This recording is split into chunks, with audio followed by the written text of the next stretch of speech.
So why Angular 2? Angular 2 was conceived as a complete rewrite to Angular 1 in order to fulfill the expectations of modern developers who demand blazing speed and responsiveness from their web applications. By offering faster initial loads, improved change detection, and improved rendering, Angular 2 is up to 5 times faster than its original build. Angular 2 is sleeker, and it composes a more simplified API. Many of the original constructs have been removed in favor of easier to remember patterns for writing our code.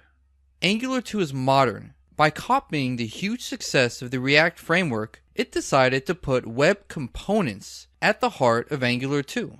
As a result, Angular applications are now much more responsive to changes in state.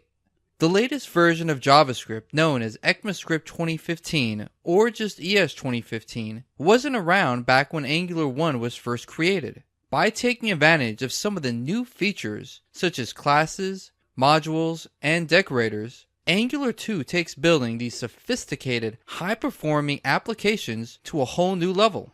Angular 2 is written in Typescript, which is a superset of JavaScript. And I absolutely love writing my code in TypeScript. And the reason is that TypeScript gives us all of the enhancements of ES 2015, including future ES7 enhancements, as well as built-in strong typing.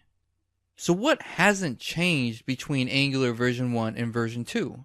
I'm happy to say that the core concepts are still around. And that is to help developers create modular, maintainable, and testable applications.